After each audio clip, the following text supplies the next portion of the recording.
Chelsea Jensen here. Tonight we are going to finish up our lamb roast dinner prep. Earlier we made our rolls, which are proofing in the oven, and our roast, which we have cooking in the oven. Now we're going to prep the sides and finish up the rest of dinner. So I've got a pot of water starting to boil, and we're going to add a bunch of small potatoes to it, because we are going to do a smashed potato, a pan-fried smashed potato with our lamb tonight, and as well as some creamed kale. So let me get these in here boiling. And while we are waiting for the next step, we're gonna prep our loaves for our sourdough tomorrow because they're ready to go into our Banneton baskets. They've been proofing. We made this during our lunchtime stream.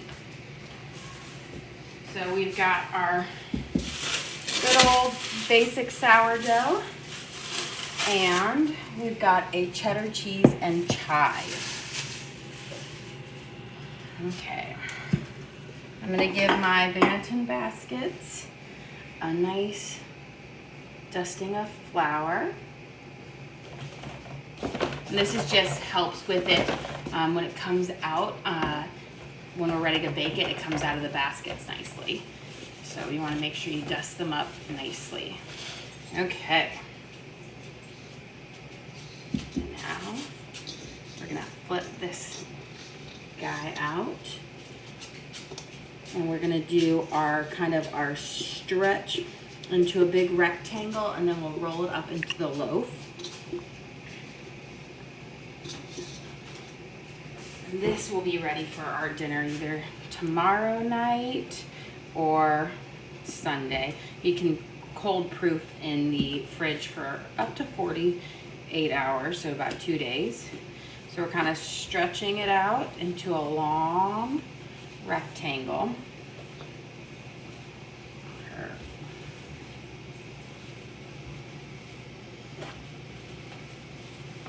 And then this is going to help get any of those big bubbles out. So then we're going to fold it onto itself like this. And we're just going to roll it up into kind of a log. And then you're going to paste it down into your basket, seam side up. Because the seam is what's going to fall onto the bottom of when you're baking it. So always want your seam side up. And I just give it a nice pinch. And then we'll cover that and we'll put it in the fridge, and we'll let it bulk proof in the fridge, or cold proof. And now we're gonna do the same with our cheddar cheese and green onions. Get that out of there. And I always say, people make comments that their bread is, the dough for the sourdough is a little bit sticky. Just flour up your hands, and then you'll be able to work with it fairly easy. So we're gonna kind of stretch it out into a nice big rectangle. And again, this helps get rid of any big bubbles from forming in your dough, because you don't want to have a big pocket. Okay, and then we're gonna do our third fold in. And we're gonna roll it up. And this one is going in my round one. I always like to do my specialty loaves in my round. So we're gonna kind of pinch it together. And there we go. Just kind of pinch that seam. And then we'll cover and we'll put in our fridge to bulk proof overnight and cool. You want to make sure you cover them with either plastic wrap, or I use like an old grocery bag, a plastic one.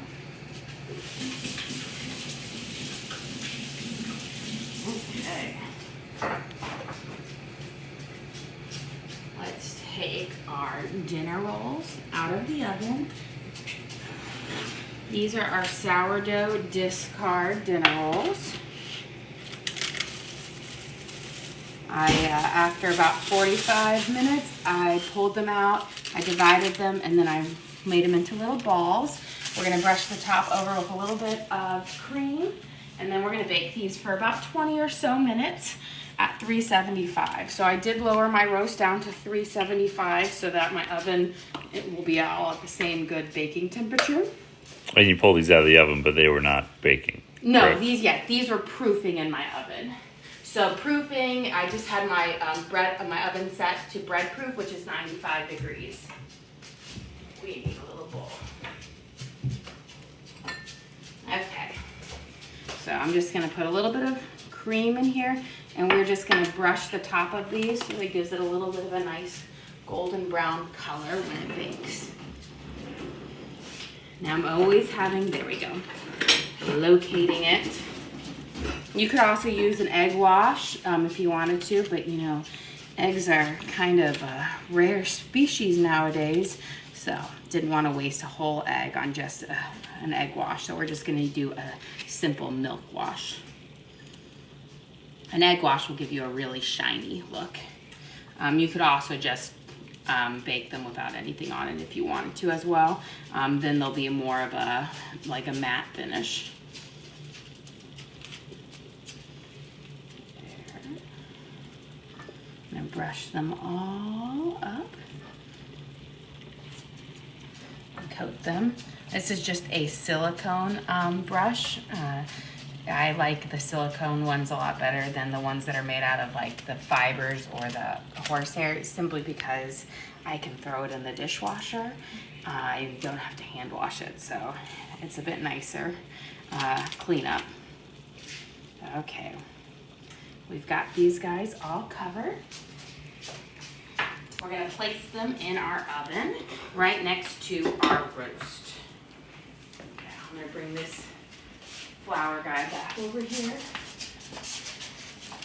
This is where I have extra flour, sugar, and brown sugar on the counter at all times. Okay, so I moved my lamb roast over so we'd have room for our rolls. I'm gonna bake these guys right here, and I'm gonna set my timer for 20 minutes. Sometimes they need a little bit more. Just, you know, you kind of look at them and see how they've popped and golden. Okay. Now, I'm gonna wipe this counter down from our flour. So we're gonna have, we've got our potatoes boiling for our smashed potatoes. We're also going to make a garlic butter, or a kind of a garlic herby butter that we'll pour over our lamb as well. So let's prep up some of that for it, and then we'll also be frying our potatoes. So we're gonna, this is the other half of that onion from earlier. And we're just gonna take off this top skin, and then I'm going to mince this up, and part of it I'm gonna have a small mince, and the other part I'm gonna do a fine mince because we're gonna use it for our kind of herby butter. Okay, so to start with my mince, I'm going to slice it really thinly across. That will make it much easier for the mincing. You also want to make sure you have a nice sharp knife. If your knife slips and slides on your onion, it means it's dull and you need to sharpen that up. If you have a nice knife set, it typically comes with a honing steel, and you can just use that to sharpen it up.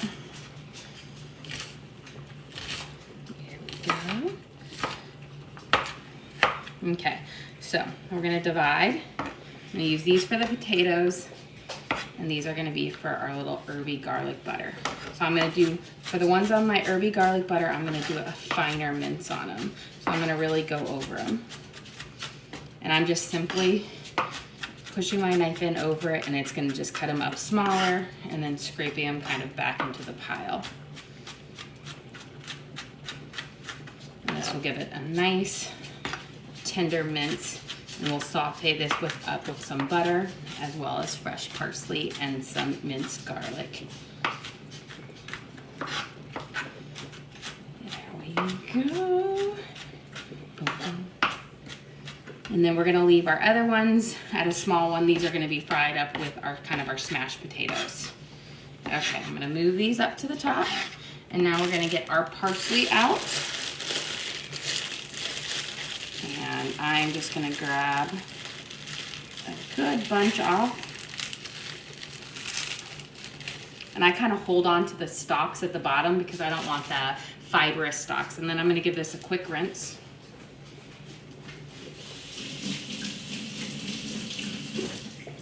And I'm gonna squeeze out any excess water.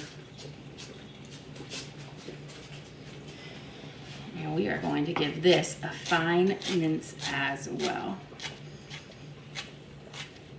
So this is gonna be, what I'm doing is I'm pushing my hand down into the cutting board and then I'm rocking back and forth with my knife. This gives me a nice firm cut on herbs and spices, which can allow you to chop them smaller. And it's easier than trying to do like this. You don't get a lot of power behind this type of cutting. And then we're gonna go the opposite direction. And we'll scoop it back up and we're gonna go over it again because I want these to be nice and fine because I don't want to have any huge leaves in our little garlic butter sauce. Good question. What are you making? We have a lovely lamb roast in the oven, and then we're boiling our potatoes to make a smashed potato. And we have some, whoop, our dogs ran into the gate. And then we have some nice sourdough discard rolls, and we're gonna make some creamed kale to go with everything. As well as we're gonna finish up our chocolate chip cookies that we started at lunchtime today. Okay. We've got these spiced up. We'll be ready for our garlic butter in just a second. So I'm going to take a stick of butter. Got a question. What's your favorite dinner you've ever made? Ooh, favorite dinner I've ever made. I would say my ravioli. I love my homemade ravioli. That's one of my favorite dinners just because I really love pasta. So I think that's probably my favorite. Okay, we're gonna add this butter, and I have my back pot on really low because I'm just gonna wait. I want it to kind of melt up. And we're gonna let that simmer and melt. Now we're gonna start on our creamed kale. I'm gonna put in some oil in our nonstick pan. It's probably about 2 tablespoons. I'm gonna turn on my heat to a medium. We're gonna add a little bit of garlic.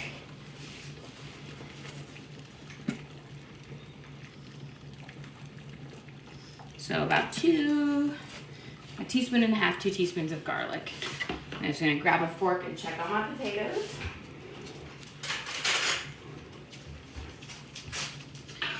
And I'll know my potatoes are ready and boiled all the way through. I'm gonna look in here and try to find my biggest potato.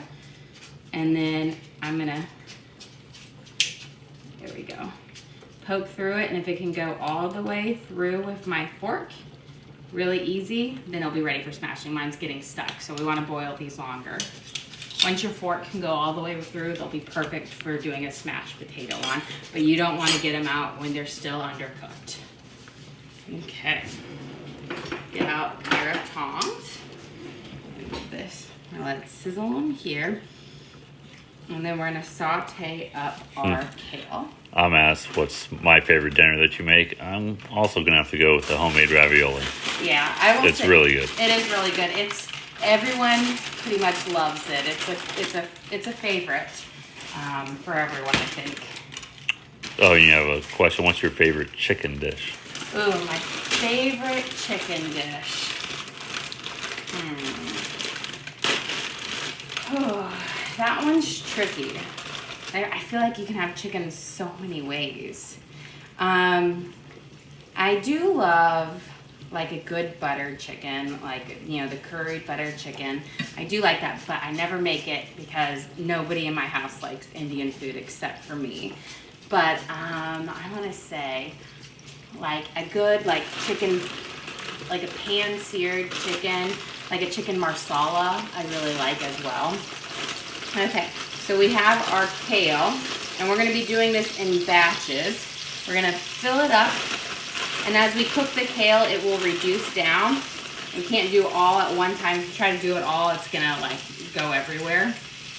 So I'm gonna just spread it out, And then I'm just gonna use my tongs to kind of turn it in the olive oil. And we're gonna slowly cook it down, and then at the very end, we'll add our cream. But I don't add the cream until the very end, otherwise it ends up burning on your pan. So we're gonna really, right now we're just wilting and sauteing our kale. You have a question? Are you guys Southern? I mean, yes and no. Yeah, yes and no. We live in the South now. I'm originally from Iowa, but I moved here to Tennessee when I was 10.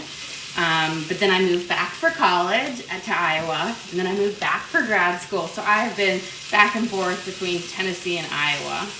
My husband, he was originally born in Alabama, but then he moved to Illinois, then to Iowa, and then he followed me. We met in college back to Nashville. So I'm going to take out this big stalk. Nobody likes a big stalk of kale. So I do a lot of Southern, I guess, food in there. I like, that's just because I think it tastes really good. And it's also, you see it a lot here in the South. But I also have, I will say, a lot more European influences. I'm like first generation in America. My mother was from Sweden, and my father, he was born in England, but he was his mother was Norwegian. And their parents came to America. My grandfather was a nuclear physicist, and he worked at Caltech back in the 60s-ish. And so we've been there, and my father's side of the family, he was a zoologist and worked there. So.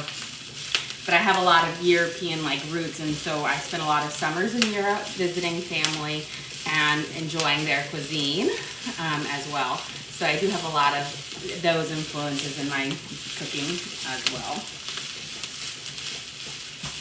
Like I love a lot of good Spanish dishes. My grandparents own a home. They retired to Spain. And so when I was, younger, I would go and spend my summers with them. And I love like paella and sopa de mariscos, which is a seafood soup. There's this one dish that I absolutely love, which is so hard. I can't get ingredients to make here, but it's calamari in squid ink. So it's in a black squid ink sauce, and it's just so good. There we go, and just keep sauteing these. And I'll just keep adding in my kale as they start to wilt down. What's your favorite seafood dish? Ooh, now that one's tricky. I would say probably, I do love, this is so tricky. I do love scallops, like pan-seared scallops. But paella is probably my all over because I just love the saffron rice, and it has so many fond memories, but also a really good lobster bisque is delicious too. There's just so many choices. I'm not a huge fan of crab, but it's just because I think it's kind of got a naturally sweet thing to it and whatnot, but I don't know, there's just so many good things out there. Let's check on our potatoes, see how they're softening up. We've got our butter over here melting slowly. Okay, they're still pretty firm. There we go. We've just got a little bit more kale. Again, I do it a little bit at a time because we're wanting our kale to wilt down. And unless you had a huge pan to cook this in, it's pretty hard. You got a comment that they said octopus is okay. I like, well, it depends on how it's done. I do love, as far as if you go like sushi-wise, eel is my favorite sushi, which is like the only like cooked one of sushi, but I do love eel. And then if there's There's a dish that they make called unagi don, which is an eel dish over rice, and it's in that same barbecue sauce that they use. I do love that. And you have another question. Do you cook every night online? Almost every night, unless I'm out of town or whatnot. So like tomorrow night, I might be doing a later night stream, but I will be out of town for dinner because my daughter has a soccer game that's in a couple hours away. So we got to drive to it, and then she'll play, and then we got to drive back. So that's like a 9-hour trip. But you have mostly cooked every night for the last 25 years. So pretty much, yes. If we're cooking, we're live. Yes. So pretty much, which is most times. So I will say we are cooking more often than not. Okay, to turn my kale down nice and slow. Give it. And the trick is you don't want to cook we're wilting them down, but you don't want to cook them on too high of heat, otherwise the kale will crisp up and burn. So I'm constantly stirring it and letting it get soft and tender. And then I'm gonna add now some garlic salt. My creamed kale is very simple. It's just garlic, salt, olive oil, and a little bit of cream at the end, but it is so good. We give it that. It's probably, that was a big bag of kale. So that was probably close to around like 2 teaspoons of garlic salt. I love to use garlic salt over regular salt in like savory dishes. It doesn't have as much sodium, but it packs a lot more punch because the salt has been like in a garlic juice that's been dehydrated. So it just adds a lovely flavor. Oh, you got to comment that someone's going to try to cook along a bit next time. Oh yeah, well that's awesome. I know we're planning on hopefully maybe trying to do some sort of meal planning, but I will say my husband and kids, they always, every day, they're like, what's for dinner? And I'm like, I have no idea what's for dinner until an hour before sometimes. I shop and I just buy a bunch of ingredients and I kind of buy what looks good in the store. And then I kind of meal plan out from there. And when you know so many different ways to cook food, it just is easy to be like, oh, I'm going to do this with it instead of what I may have thought. Now, there are occasionally where I do like, oh, we're going to have fried, like pork tenderloin sandwiches or something like that. Cooking this on low. Okay. Now, there's my cream. We're going to take our cream. We're just going to add a little bit over the top. You don't need too terrible much cream in this. It's not a super, I don't like drench my kale in it. I just do a little bit at a time. And then I'm just going to keep this on low and we're just going to let it simmer. And then when we get closer to when everything is finished, I'll dash a little bit more cream in it. And it'll be ready. But right now we're just going to let it simmer in this cream on low, just to help make the kale nice and tender, because it is more of a chewier. It's not like spinach. It doesn't get quite as tender. Okay, we have our back burner. Our butter is about melted now. And now I'm going to add in my onions that we minced up. And I'm going to add in our parsley that we minced up. And we're going to put in a good amount of garlic as well. Probably, about a tablespoon of garlic. And we're going to give this a nice stir. And this is going to just be an extra little sauce that we can drizzle over our lamb roast. Because, when you're cooking a roast, the outside does a great job of getting well seasoned, but sometimes you need a little extra boost in the middle. So this is just to go over the lamb? Yes. Let me get that before it burns. I accidentally stirred a little too fast. There we go. Perfect. Now let's check on our potatoes. I feel like they are going to be just about ready. Let me find a big one. Always find your biggest ones and push your fork through it. Look how easy that's going through. These are going to be perfect for smashing. So I'm going to turn this heat off And I'm gonna drain them.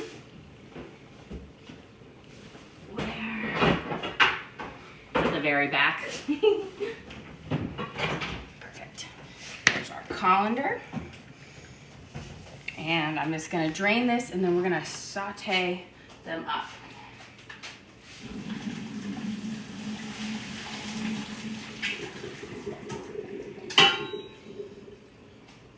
Perfect.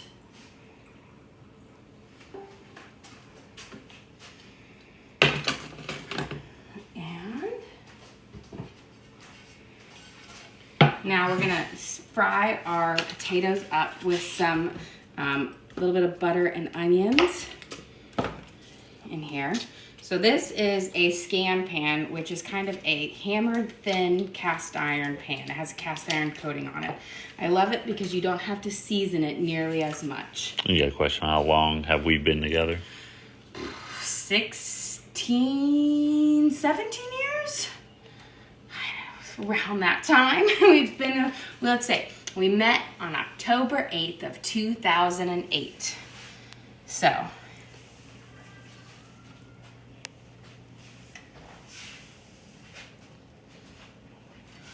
but yeah, so been together for a pretty long time.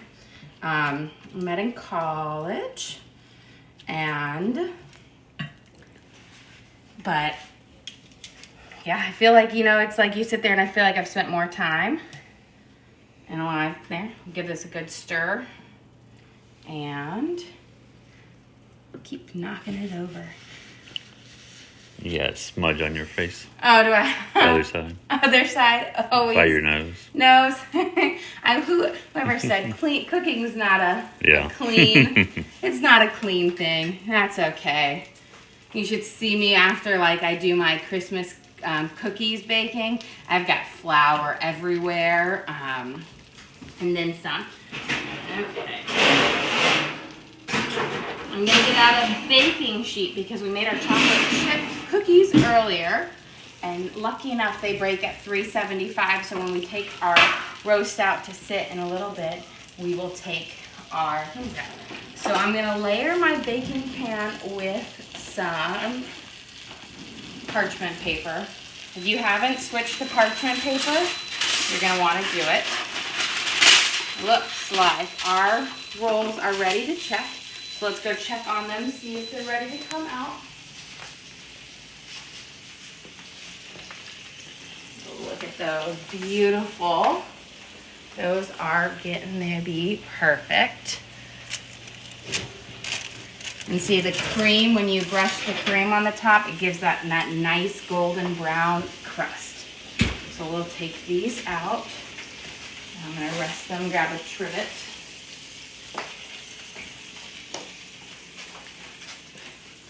Beautiful. Forgot to push OK on the timer. It's gonna beep, so I'm gonna go push that real quick. There we go. It will beep incessantly until you do. Okay, our butter over here is melted in this pan.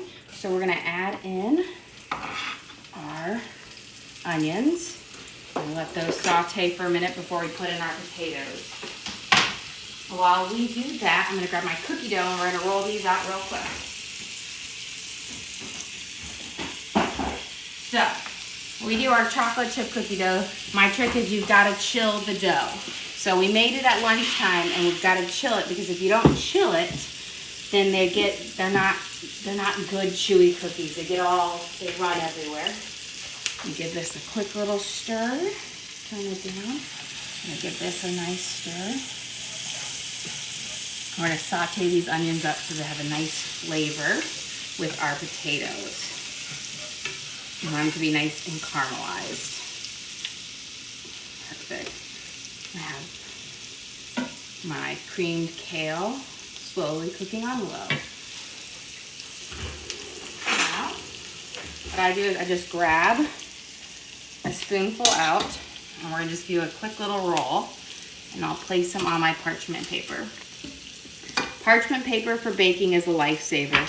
It took me forever to finally make the switch, but it is like the best thing ever. So if you haven't done the switch from parchment paper from non-stick like cooking spray, do it. Cleanup is so much easier, and it's just so much easier. You have a question. You said you chill the dough yes, first? I chill the dough. You want to chill it for at least 6 hours. Chilled dough just makes the best chocolate chip cookies. It gives them to where they have that nice, chewy, kind of doughy center when they're things, so they don't get crunchy. I'm not a big fan of crunchy or crispy chocolate chip cookies. So they give you that nice texture in the middle, so they don't feel like they're overcooked or crunchy.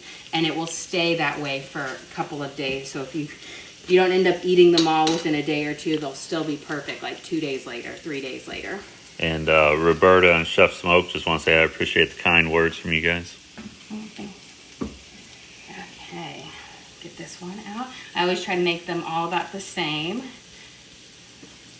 I didn't tell my kids about the cookie dough, because if they knew, half this cookie dough would have been eaten before I made cookies. That's the hardest thing in this house. My kids love cookie dough, and they tend to eat it before I can make the cookies. And I was like, I gotta at least bake some cookies out of it. Okay, let's take a pause from rolling these out. And I got my onions starting to caramelize here. Perfect. You see how they've got this nice golden colors and are starting to crisp up. This is what we want. Okay, so here is what we're gonna do. I've got my boiled potatoes. I'm gonna lay them right here and kind of push them all in the middle. And this is the fun part. Let me get parchment paper. I put a piece of parchment paper down this so my bottom of my pan doesn't get completely covered in potatoes. But you could also just push your pan down and lay that over the top. And you're just gonna push firmly down. Your potatoes should be already boiled through, so they should push down nice and easy.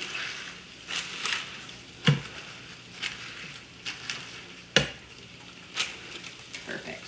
So we've got our pan seared, and now my pot's not so dirty either. And we're gonna let them fry up, and then we'll flip them and kind of flip them. This is gonna give them a nice crispy coating on one side, and it'll be absolutely delicious. Okay, let's get the rest of these rolled out. So we'll roll these out, and then these are gonna bake at 375 for about 9 to 10 minutes. Always take your cookies out when you think they're just a little underdone, because they cook a little bit longer on your cookie sheet. You don't want to take them out when you think they're done, because that means they're going to be overcooked. Similar to like brownies. Brownies, you take them out when you think, oh, these aren't done yet, but they continue to cook and then they thicken up. So that's always my word to the wise, because if you leave them too long, then you're just going to have crunchy, dry cookies. And chocolate chip cookies, you want nice, chewy, doughy cookies. And what I like to do is, because this is a chilled dough, I don't have to bake up all of my cookies at once. And so what I do is, if I have what I roll out on one tray, I'll bake up for the night, and then I'll put the rest back in the fridge. And that will be another tray of cookies that we can bake up in a day or two, because this dough can be refrigerated for a couple of days and it still bakes up fine. The longer you refrigerate it, the more of a brown sugary caramelized taste to it. It gets, I feel like, better with time. You got a question? Well, what are you making tonight? We have a lamb roast in the oven, some smashed potatoes, creamed kale, a garlic herb butter. We just pulled out our sourdough discard rolls over here, looking beautiful. Now we're gonna pop our cookies in the oven, and we're gonna grab our roast out while we're over there. So, again, we want our oven preheated to 375. I'm gonna be doing a little swipsies. Grab another pot holder. Say. Okay. We've got our beautiful lamb roast right here. And then we're gonna put these cookies in, but I'm gonna bring my top sheet down just fine. I like to cook it there. Perfect. And we're gonna set the timer for 9 minutes. Okay, let's bring this beautiful roast. This was a boneless lamb roast. So I took off the netting that it comes on because when they debone it, then they put a net on it to keep it back together. And I just take it off because it allows me to shove in some more herbs and gives a nice, better flavor to it. You got a question, you don't push the cookies down with a fork? I do not, because I like them to get, like to have a nice doughy kind of center thing. It will cook up, but they'll flatten out on their own and they'll just be like a little domed cookie. So if it was a peanut butter cookie or even a shortbread cookie, those you would push down because that dough's not going to move anywhere. But with a chocolate chip cookie, that's going to sink down. Same thing with an oatmeal. You don't need to push those down. But peanut butter and shortbread, yes. Okay, we did our flip on it, so we've got a nice little crust. Now I'm going to season them with a little bit of garlic salt. And I always wait till the end to season these because the salt can sometimes stick, the garlic salt can stick to the pan. Let's reheat our thing and start warming up and finishing off our creamed kale. We had it simmering in our little cream sauce. Kale is not like spinach in the fact that you can cream it up like spinach, but it's a bit more tougher, so you want to cook it slower for a little bit longer to get the nice tender creamed kale versus if you were making it like spinach. Spinach, I could have creamed spinach in like 5 minutes because it's such a delicate thing. Now, I haven't added any of my seasonings yet to the creamed kale, so I'm going to add a little bit of garlic salt.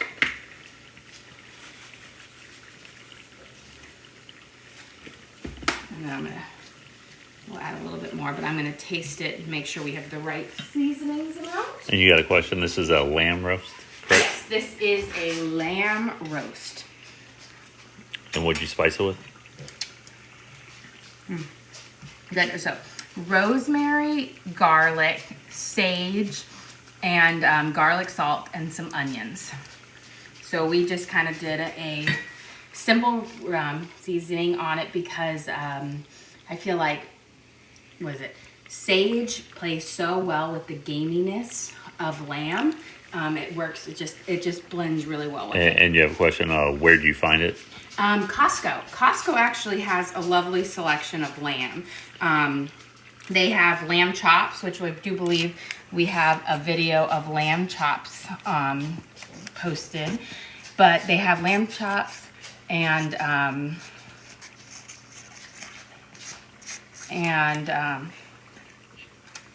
what is it? We also have on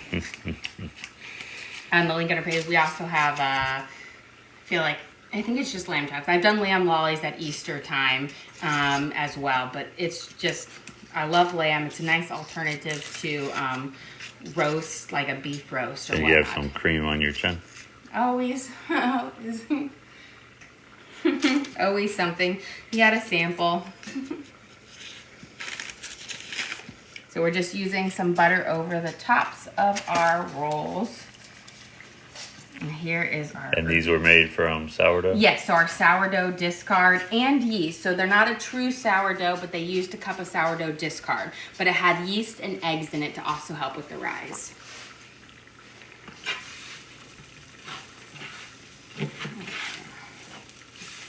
We got our potatoes. Let me check on.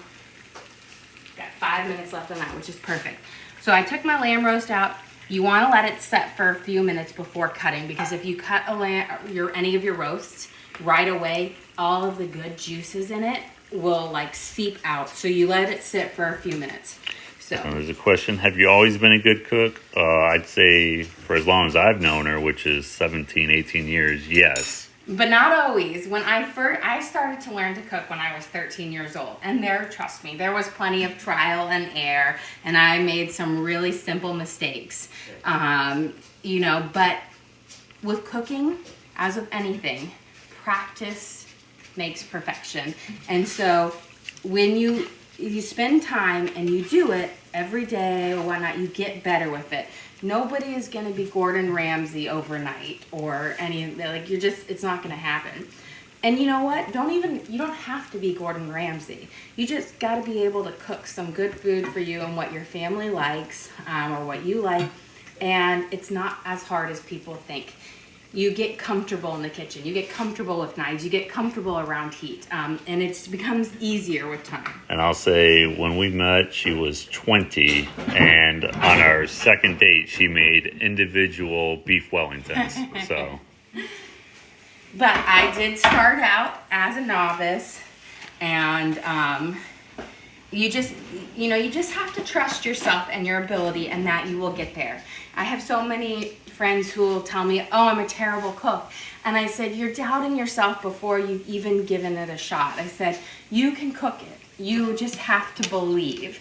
And then there's tricks of the trade that help you get there more successfully. So we've got our things. I'm going to just pull off some of these onions. And now you could always save your lamb drippings to make a gravy or whatnot. But I'm not a big fan of using lamb drippings for gravy because I find that lamb is a bit more gamey. And so its drippings aren't as nice as like a beef roast drippings or whatnot. Okay, let me add a last splash of cream in our creamed kale. And we'll be about ready to serve this baby up. And here is our herby garlic butter. You got to comment that your timing's impeccable, and you're usually spot on. Every now and then. Every now and then something throws me for a loop. But that's life. With time, you get better. You get better about managing and cooking so much. That's how I say, start out simple. Start out with soups or one-pot things or things, and then progress, and then it gets easier. I get a knife for this guy. Where is my big chef knife? Did I put it over here? Yes. I'm going to give this guy a little wash.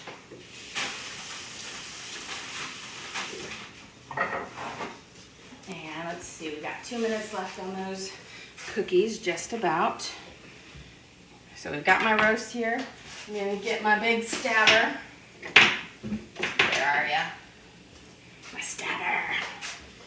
And we're going to cut this guy up. You always, like I said, you don't want to cut your roast up right away. You want to let it sit and get those nice juices going. I'm going to just pull out some of these onion strings, and now we're gonna carve our lamb. And look how beautiful. We've got a nice kind of there. Beautiful. Don't be afraid. This is not underdone or blood. This is this is more of like, I would say medium, or more medium rare, not quite a medium rare. Medium rare would be bright pink, but we have that lovely pink in it, which we want. And beautiful. Now, if you have a big roast and you're not eating it all for yourself, or like you won't finish it, we're feeding, 7, 8 tonight. So this is gonna get eaten up. But if you weren't, don't cut all of your meat at one time. Save it, because that will trap in the moisture and the juices, and then just cut it later when you're reheating it. There's a couple questions. First one, will the kids eat it that rare? They would not eat it cooked any more than that. Yes. Our whole family is medium rare or rarer. And this is definitely, this is not, yeah. This is more of a medium than a medium rare. And so then there's another question, does your family have leftovers usually? There's usually some. Yes. There we go. Beautiful. We're getting a little juice overload here. And contrary to what people think, the red stuff that's flowing out is not actually blood. It's like myoglobin, and it's actually a protein. There. And our chocolate chip cookies are just about to come out. Perfect. Let me get mine. My biggest thing is when I'm cooking, I lose my oven mitts halfway through. Okay, so we had these at 9 minutes at 375. Look at them. Perfect. Coming out. These are just perfect the way you are. See if I can bring them into the light over here more. I'm gonna grab this cutting board. So you see how they're kind of puffy domes. They're not huge. They've got a nice golden brown on them, but not super dark. This is how you want them. And then you just let them sit for about 2 minutes before transferring off. But these are perfect baked cookies. If you bake them anymore, they'll dry out and be crispy. So perfect dome on it. I'm gonna turn off my timer. And then I'm gonna plate up dinner.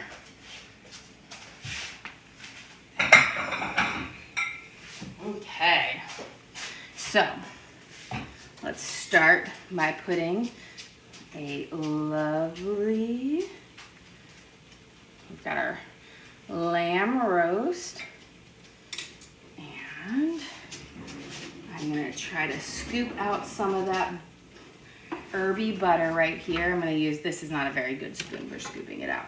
So we've got our nice herbed butter over it. Perfect. And that's just gonna give it a nice seasoning all the way through. And our creamed kale. Ooh, I love creamed kale. And our fried smashed potatoes. And my kids love to put sour cream on those. I just like them the way they are. And then, let's not forget a beautiful, look at this, that lovely sourdough discard roll. So we've got it on there, and that is dinner tonight. Well, thank you guys for joining us today. This was a crazy 2-part stream, but thank you guys. Don't forget to like and subscribe. We try to do live shows every single night. We made our lamb roast with a rosemary and sage, herb things, creamed kale, smashed pan-fried potatoes, and then these lovely sourdough discard rolls. Again, thank you for joining us. Don't forget to like and subscribe.